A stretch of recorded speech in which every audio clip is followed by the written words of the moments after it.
구독, 좋아요. 네, 국민의힘 이준우 대변인과 함께하겠습니다. 대변인님 어서 오십시오. 네, 안녕하세요. 반갑습니다. 이준입니다. 자, 이재명 정부의 첫 번째 낙마가 나왔습니다. 네. 예, 이재명 정부의 인사 시스템을 책임질 민정수석이 낙마하는 일이 벌어진 건데요. 사실 이 민정수석이란 자리가 인사 검증을 하는 그런 자리이기도 하지만은 사실 임명된 고위 관리들, 그러니까 고위 공직자들을 갖다가 이렇게 사정하는, 그죠. 그러니까 감시하고 그 사람들에 대해서 어떤 뒤를 갖다 캐는 그런 역할까지 하는 거기 때문에 이재명 대통령이 어쩌면 칼과 같은 그런 역할을 하는 자리인데 이 사람이 날아갔어요. 이건 맞습니다. 어마어마한 타격일 것 같은데요. 민정수석이 이제 인사검증도 하지만 이제 예. 공직 감찰도 합니다. 그래서 그렇죠. 민정수석실 행정관이 떴다고 하면 중앙부처가 난리가 납니다. 예. 우리 부처의 어느 팀이 또는 어느 과장이 만났다. 예를 들면 이제 민정 이제 수석실의 행정관이 그쪽 이제 팀에 찾아갔다. 그쪽 과장을 만났다라는 소문만 쫙 퍼져도 야 저기 뭔가 사고 터지는 것 같다. 뭐 비리 있다. 길이 있다라고 할 정도로 굉장히 이제 그 위세가 등등하고 아주 살벌한 그런 이제 팀이 되는데 그런 팀이 이제 그렇게 살벌한 어떤 기세 등등한 면이 명분이 있으려면요 민정수석 자체가 굉장히 떳떳하고 당당해야 되죠. 예. 하지만 오광수 민정수석은 호가 혹시 차명이 아니냐라는 얘기가 나올 정도로 차명 오광수인가요? 예, 차명 오광수. 왜냐 흑석 김유견 선생이 있었죠. 예, 그런 것처럼 차명 오광수라고 할 정도로 차명 부동산에다가 차명 대출에다. 그것도 야. 규모가 사이즈가 보통이 아니에요. 차명 대출 같은 경우는 15억. 예. 5억도 아니고 5천만 원도 아닙니다. 15억.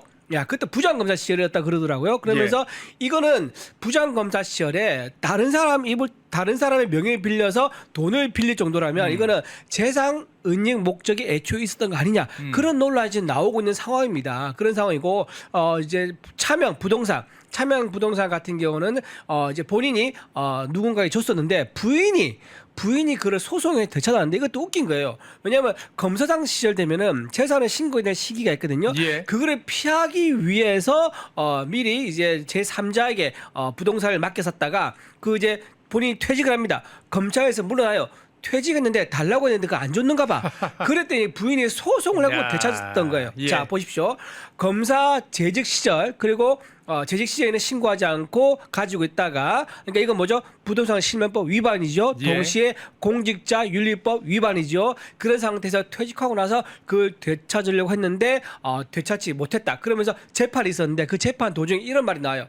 그 이제 명의 빌려준 사람의 주장인데 오광수 검사가 부정하게 모은 재산이므로 돌려줄 의무가 없다라는 주장까지 펼쳤어요. 예, 예. 근데 결국 어쨌든 법원에서는 이거는 오광수한테 돌려줘라라고 해서 부인이 되찾아왔다는 거죠. 예. 그래서 그 되찾은 부동산 어디 갔느냐?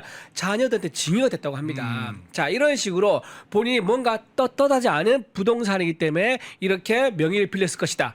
그렇다 그러면 그 출처가 어디냐? 그 땅의 출처라든가 또는 그 땅을 매입했을 때 그 자금의 출처라든가 이거는 분명히 밝혀야 될 사항이죠. 예. 범죄와 직접 관련될 수 있으니까. 또 하나 대출도 마찬가지입니다. 대출도 본인 명의로 하지 않으면 이거 명의 신탁 이것도 불법입니다. 금융거래에 있어서. 그래서 이 부분도 수사 대상이 돼야 한다라고 하면서 본인이 지금 수사를 피할 수 없는 상황이 되다 보니까 이렇게 민정수석 자리를 내려올 수밖에 없지 않았는가라고 생각하고요. 만약 이 상태가 낙마되지 않고 유지됐다고 칩시다. 그러면 공직 감찰 나가잖아요. 그러면 그 공직 당하는 감찰 당하는 공무원들이 코웃음을 칩니다. 야, 너희들 그 수석이 먼저 받아야 되잖아. 그렇지. 뭐 이렇게 나오는 거죠. 야, 나 예. 말고 너네 수석 먼저 조사를 네. 해. 너네 네. 수석 먼저 감찰을 해.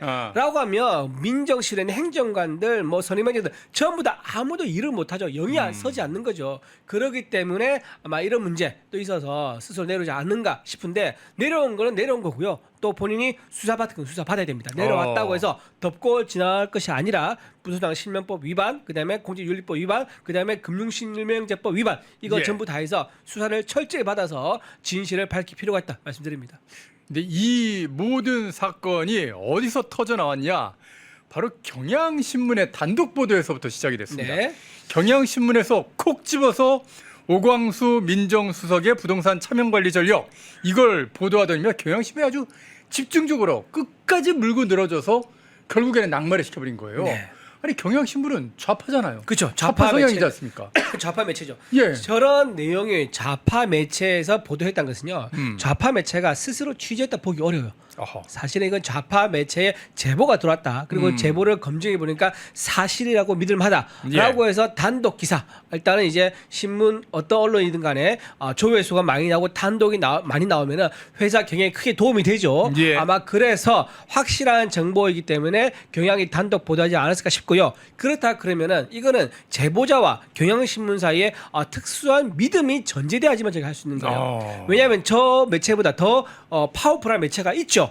예를 들면 뭐 조선일보라든가 또는 예. 뭐 KBS라든가 이런 매체가 더 파워풀합니다. 근데 그런 매체에 가지 않고 경향신문을 갔다는 것은 자칫 제보자의 신분을 확실하게 보장되지 못하는 상황, 그걸 우려한 것이 아닌가라는 생각이 들죠. 그래서 좌파 매체에 가서 적을 줬다는 것은 오케이, 네 말이 사실이라면 너의 신원을 확실하게 우리가 보증해주겠어 라고 한 그런 뒷얘기가 있지 않을까 조심스럽게 추정을 해보고요. 더 나아서 생각해 본다 그러면 드디어 궁중 암투가 시작됐구나. 좌파 내에서 벌써요? 그렇죠. 벌써 뭐 이제 일주일밖에 안 됐는데. 그러니까 한 9일 되나요 지금? 예. 9일인가 10일 되는 것 같은데 어쨌든 지금 이제 한정돼 정권 창출하면 많은 자리가 있지만 또 상대적으로 그 자리가 이제 그 자리가 내 자리다 생각하는 사람 입장에서 보면은 그 자리는 굉장히 좁은 자리입니다. 몇 개 안 된 자리라고 생각할 수밖에 없는 거죠. 최고죠. 그렇죠. 예. 그러다 보니까 저 사람이 저 자리에 없으면 나한테 기회가 올 수 있다라고 생각하는 사람이 한 30명쯤 됩니다. 그러니까 왜 민주수 일단 저 민주수 오광수를 먼저 빼놓고 나면 어쩌면 나한테 기회가 올지도 몰라라고 하면서 저 제보를 직접 했을 수도 있고 아니면 쓰리쿠션으로 통해서 했을 수도 있고요. 그리고 또 하나 여기서 상상을 더 발휘한다면 저 내용을 잘 알고 있는 사람들 아마 있을 거예요. 저거는 이제 실무자들. 실무자 예를 들면 소송에 참여했던 변호인이라든가 소송 관련해서 재판부에 또 어떤 사무 직원이라든가 주임이라든가 등등 이런 사람들도 알 수 있는 거예요. 그래서 순수하게 어쩌면 또 순수하게 그 당시에 사건 내용을 알고 있는 사람들이 뭐 재판 같은 변호 같은 거 또 변호인 사무장도 있을 수 있지 않습니까? 예. 이렇게 해서 두 다리 세 다리 건너가지고 순수한 제보도 있을 수 있겠다. 하지만 제가 보기에는 그 가능성보다는 아까 말씀드린 대로 궁중 암투가 시작됐다고 그 관점에서 보는 게 좀 더 설득력이 있을 것 같다 말씀드립니다. 궁중암투 얘기, 뭐 권력암투 얘기는 살아있는 권력이 이제 너무 적도 없이 자기들끼리만 그냥 할 때는 자리 나눠먹기 싸움은 반드시 벌어지는 게 역사 아니겠습니까? 네. 근데 지금 이게 경향신문만 이런 게 아니라 뉴스타파도 지금 연일 이런 보도를 쏟아내고 있는데 얼마 전에 위성락 대통령실 국가안보실장 저격을 하더니만 이번에는 이한주 국정기획위원장을 갖다가 이 사람 부동산 투기 근절을 그렇게 주장해 왔는데 사실은 30년 동안 부동산 투기하던 투기꾼이야. 이렇게 저격을 하더라고요. 자녀 입시 부정에서는 이제 위선자 하면 이제 조국 아니겠습니까? 그렇죠. 부동산 투기 근절에 대해서는 위선자 하면 이제 이한주 국정기획위원장 되지 않을까 싶은데요. 무려 30년 동안 부동산 투기 근절에 위해서 온갖 공자님 말씀은 다 해왔던 그런 사람입니다. 분입니다. 예. 그렇게 해왔던 분이에요. 부동산 투기를 잡기 위해서 강력한 제재 조치를 한다든가 금융에 관련된 어떤 제재를 한다든가 이런 얘기를 해왔던 분인데 본인이 정작 알고 보니까 부인과 함께 30년 넘게 투기를 했다라는 사실이 지금 보도가 되고 있습니다. 자, 여기서 특이한 게 뭐냐면 이분이 이재명 대통령과 굉장히 오래된 관계를 하더라고요. 예. 이재명 대통령이 20대 때 중앙대 법대에서 사법시험 공부를 하고 있을 때 이때 교회에서 저분을 만난다 그래요. 그러니까 이양정 저분이 서울대에 나오신 걸로 알고 있는데 당시에 가천대 지금 이제 가천대인데 그전에 이름이 다를 겁니다. 어쨌든 가천대 교수를 하면서 성남에 있는 어느 교회에서 만났다 그러더라고요. 교회에서 만나가지고 그때부터 인연이 돼가지고 스승과 제자, 멘토와 멘티 이런 인연이 이어졌고요. 지금도 이재명 대통령은 이한정 위원장한테 교수님하고 부른다고 합니다.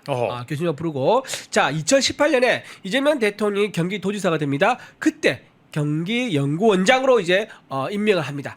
그래서 경기원장으로 싱크탱크를 맡았네요. 그죠? 싱크탱크죠. 예. 또 경기도의 싱크탱크도 맡았었지만 나중에 민주당 야당 대표가 되고 나서는요. 민주당에서 민주연구원, 더민주연구원이라고 거기 또 싱크탱크 거기에서도 원장을 또 맡았었어요.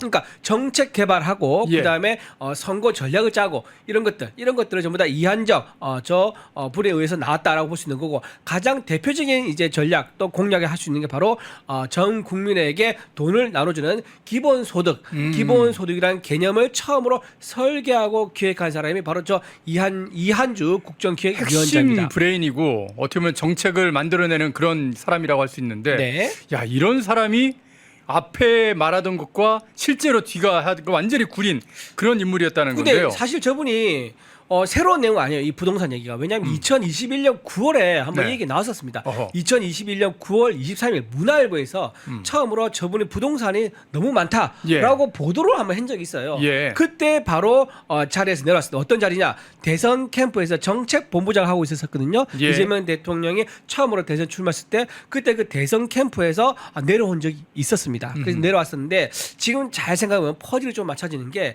그때도 뭔가 저분이 이재명 대통령 가까이 가게 되면 누군가 투서를 넣는 것 같아요. 아하. 오케이 무슨 말인지 아시겠죠? 예, 예. 저 사람이 정책본부장에 있으면 안 돼. 그러면 내 자리가 정책본부장 될 수 있을 건데라고 생각하는 사람이 한 30명쯤 된다라고 이제 볼 수 있는 거죠. 아니 30명 더 넘죠. 정책본부장 자리는 웬만한 이제 경제학이라든가 또 뭐 교수들 이런 사람들이 다 노릴 수 있는 자리니까 예. 그러다 보니까는 아마도 그때부터 2021년 때부터 이제 이한정에 대한 견제 세력들이 조직적으로 움직여서 의혹을 제기해서 자리에서 끌어내리기가 되지 않았나 싶은 생각이 들고요. 어쨌든 이게 근데 뭐 과장되거나 없는 사실이 아니라 실제로 꾸준히 30년 넘게 부동산 투기를 해왔었고 예. 지금 나오시는 것처럼 심지어는 어린이날에 그때 두 아들인데 12살, 15살 그쵸. 뭐 그랬더라고요. 한 명은 초등학생, 예. 한 명은 중학생에게 부동산을 선물로 줬다는 거예요. 이건 국민 정서상 저런 사람이 앞에 나와가지고 우리 대한민국의 부동산 정책 블라블라블라,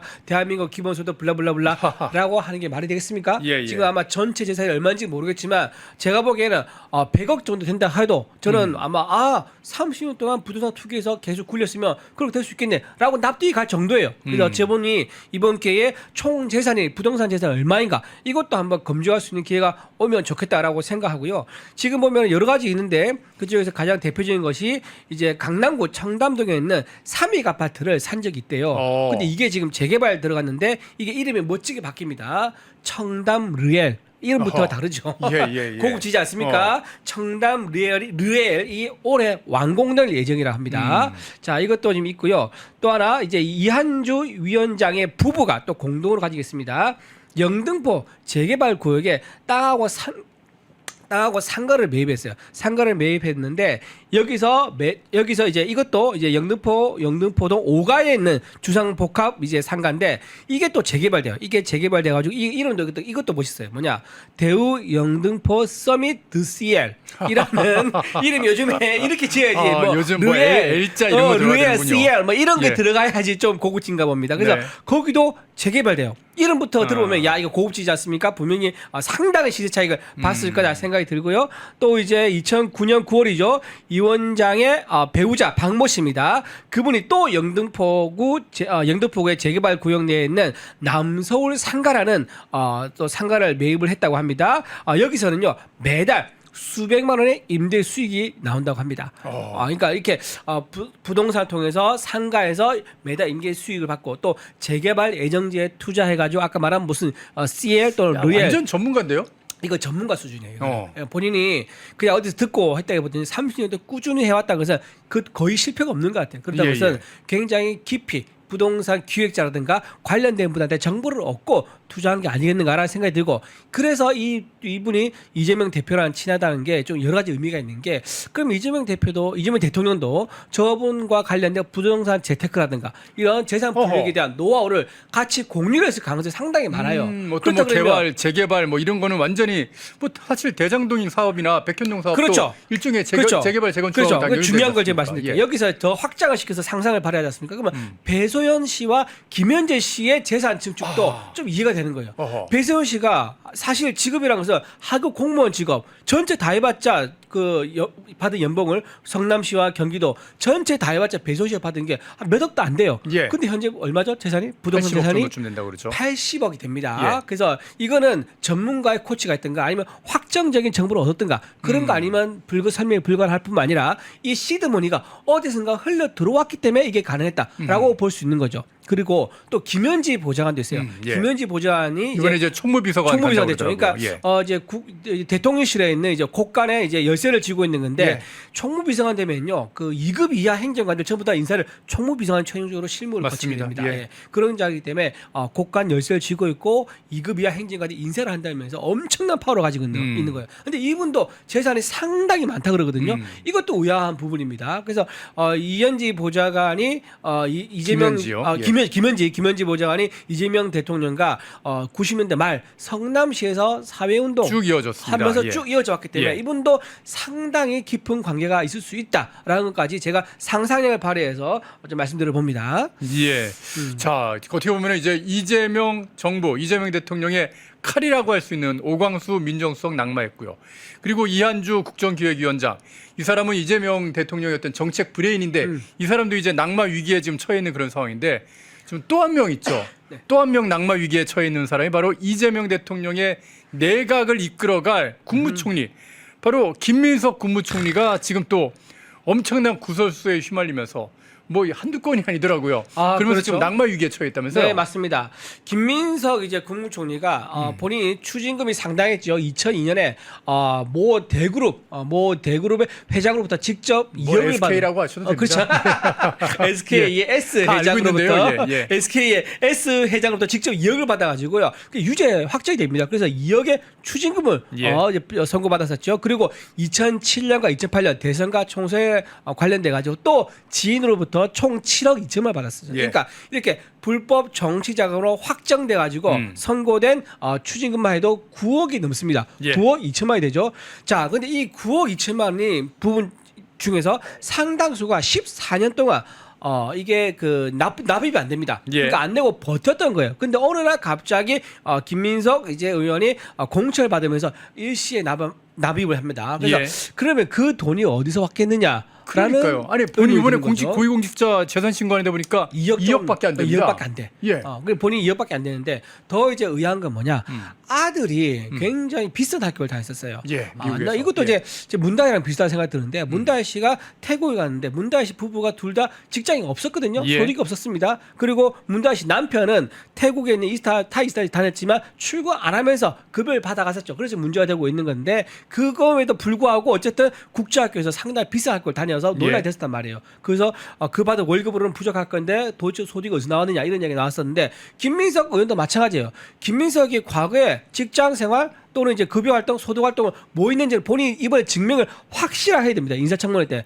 그게 소득이 해명이 안 되지 않습니까? 그러면은 아들 국제고등학교 다니니까 한 학기에 2천만 넘다더라고요. 예. 근데 실제 들어간 비용이 2,500에서 한 3천만 될 겁니다. 그러고 나서 미국에 있는 아주 명문 대학이 있더라고요. 아이비리그 대학이죠. 네. 거기에 들어갔는데 거기는 학비가 공식으로 9,500만이 된다 그러더라고요. 예, 1억 그러면 정도쯤 됩니다. 1억 정도죠. 근데 거기서 생활도 해야 될 거 아닙니까? 예.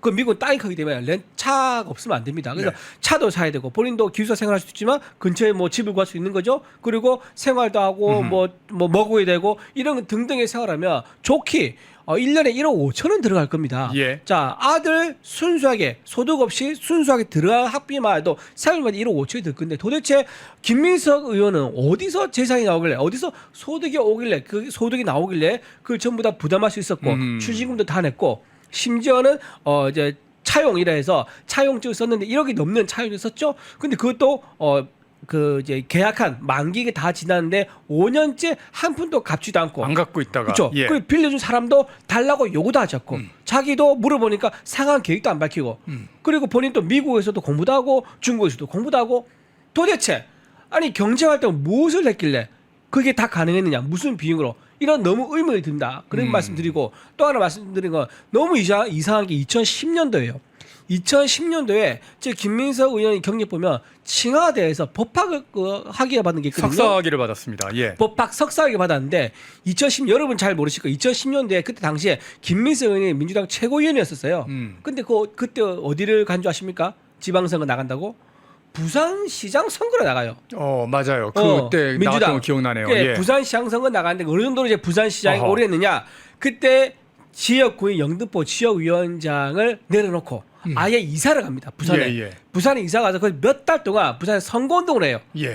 그래서 결과가 뭐냐? 경선에 떨어집니다. 예. 경선에서 떨어지고 나서 그 다음 달인가 청와대에서 법학 석사학위를 받아요.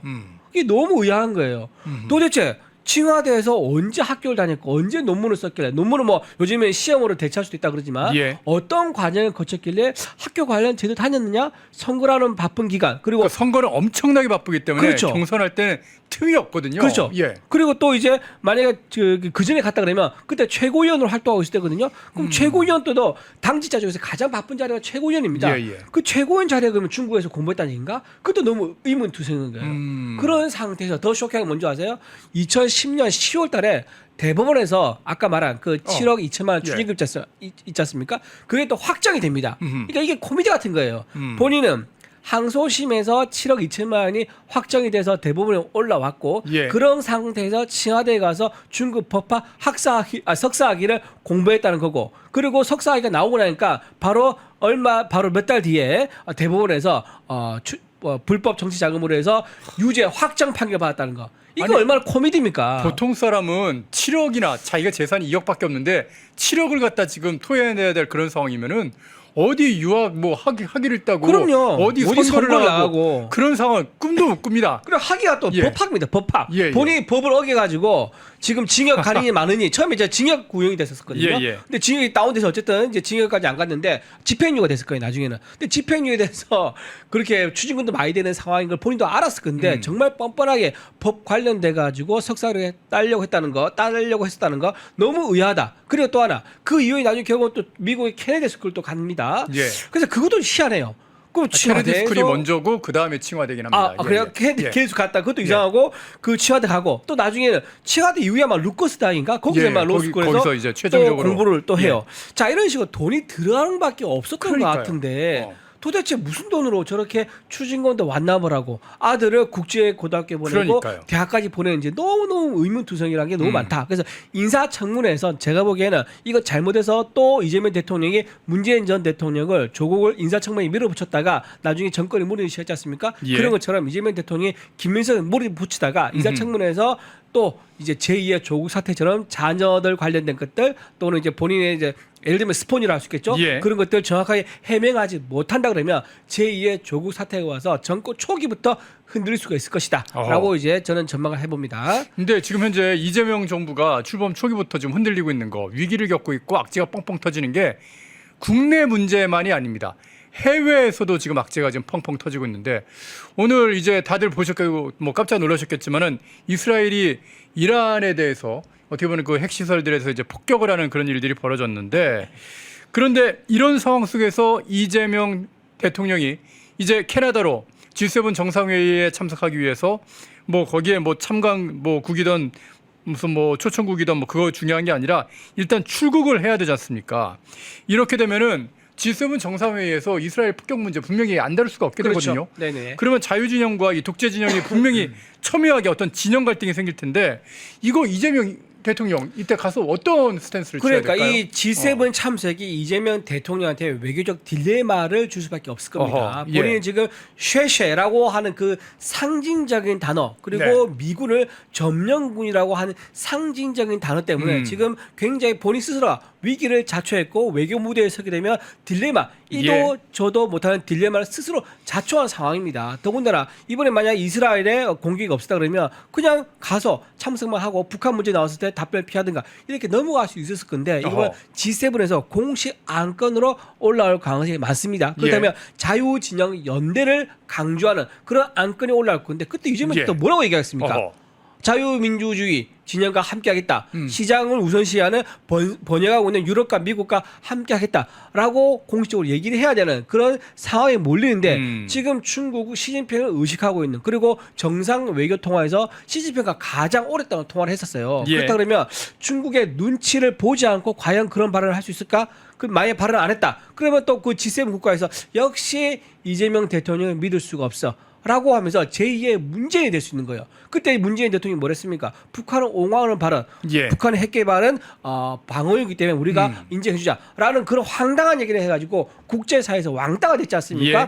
그런 상황이 또 반복될 수가 있다라고 생각하고요. 또 하나 지금 이번 자유진영과 연대를 만약에 머뭇거리거나 하지 않지 않습니까? 예. 그러면 에너지 경제 리스크도 굉장히 커집니다. 그러니까요. 지금 당장 유가 급등이 있습니다. 네. 브렌트유가 이미 8% 정도 올랐다 그래요. 그럼 이렇게 에너지 경제, 에너지 위기, 유가 상승이 있어서 자유진영과 같이 손발을 못 맞추는 상황이 돼버리면은 이거는 중국에서 기름을 들어와야 되는데 중국이 기름을 또 줄까요? 알 수 없는 거예요. 미국도 뭐 중국도 쓸 게 없는데 지금 뭐 그러니까요. 예. 그렇기 때문에 지금 이런 외교적 딜레마에 빠진 상태에서 G7에 참석하면은 스스로가 거기서 제가 한번 논평을 낸 적이 있는데 성과를 가져오는 게 중요하다. G7에 참석은 중요한 게 아니다. 참석이 참관이죠. 참관은 중요한 게 아니다. 가서 성과를 무엇을 가져오는 게 중요하다라고 말했었는데 성과 없이 빈손으로 돌아오는 경우도 상상할 수 있겠다는 말씀드립니다. 빈손 정도가 아니라 지금 트럼프 미국 대통령이 얘기하는 거 보면은 아니 관세 인상을 갖다가 지금 퍽 하는 것뿐만 아니라 철강에다가 자동차까지 또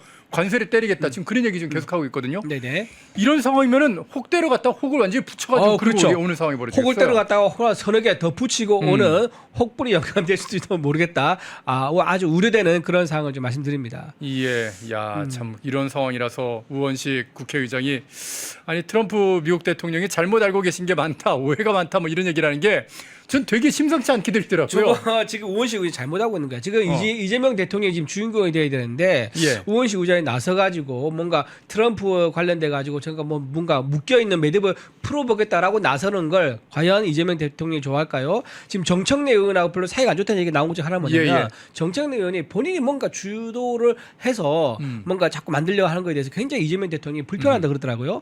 여기서 일극처제는 난데 나 대신에 누군가 미국을 상대한다거나 또는 나 대신에 어떤 우리 당의 메시지를 낸다거나 주도한다거나 이런 거에 대해서 용납하지 않아 하는데 우원식 국회의장이 트럼프 관련돼 가지고 뭔가 해명을 하는 듯한 발언을 앞서서 하는 게 과연 이재명 대통령 입장에서 좋게 보일지 좀 의문스러운 부분입니다. 예, 어쨌든 이재명 정권 출범 이제 뭐 9일밖에 안 됐습니다. 9일밖에 안 됐는데 지금 외우 내환 안에서는 자기가 임명했던 인사들이 줄줄이 지금 낙마해야 될 그런 위기에 지금 처해 있고요. 밖에서는 지금 또 트럼프 미국 대통령뿐만 아니라 G7 등 이 자유진영의 국가들이 당신 정체가 뭐야 이러면서 그렇죠. 지금 정체를 밝히고 그리고 또 그렇게 하면서 정체를 밝힐 수도 없는 게 중국과 러시아의 또 눈치를 봐야 되는 이런 상황이 지금 벌어지는 진짜 완전히 끼어서 진짜 고래 싸움에 새우등이 터지는 그런 상황이 되는 건 아닌가 하는 생각을 하게 됐습니다. 자, 이런 상황들 어떻게 벌어질지 주말 사이에 아주 또 어마어마한 일들이 아마 좀 벌어지게 될 것 같고요. 이런 내용들 다음 주에 또 이준우 대변인과 함께 또 살펴보도록 하겠습니다. 자, 이준우 국민의힘 대변인과 함께 이재명과 민주당에 밀어닥치고 있는 이 외후 내환과 관련된 소식들 한번 정리해봤습니다. 오늘 말씀 잘 들었습니다. 네, 고맙습니다. 펜앤마이크와 광동이 함께 준비한 광동 루테인 밀크 시슬 혈행 개선, 노화로 인한 눈 건강, 간 건강. 펜앤마이크 TV 단독 할인 2개월분 한 박스에 3만원, 6개월분 세 박스에 84,000원. 펜앤마이크 구독자 전용 댓글 상단 할인 링크에서 구매 가능합니다. 전화 문의는 1661-6915, 전화 문의는 1661-6915. 펜앤마이크와 광동이 함께 준비한 광동 면역보감 데일리 스틱 2024년 건강기능식품 대상 높은 흡수율, 휴대와 섭취가 간편한 스틱형 펜앤마이크 TV 단독 할인 1개월분 한 박스에 33,000원, 3개월분 세 박스에 9만원. 펜앤마이크 구독자 전용 댓글 상단 할인 링크에서 구매 가능합니다. 전화 문의는 2661-6915, 전화 문의는 2661-6915. 펜앤마이크와 광동이 함께 준비한 광동 혈당혈압 콜레스테롤 케어 솔루션 식후 혈당 상승 억제, 체지방 감소, 혈중 콜레스테롤 개선, 높은 혈압 감소. 펜앤마이크 TV 단독 할인 1개월분 한 박스에 25,000원, 3개월분 세 박스에 66,000원. 펜앤마이크 구독자 전용 댓글 상단 할인 링크에서 구매 가능합니다. 전화 문의는 1661-6915, 전화 문의는 1661-6915. 펜앤마이크에서 추천하는 영상도 보고 가세요. 다른 영상도 즐기시려면 구독 버튼을 꼭 눌러주세요.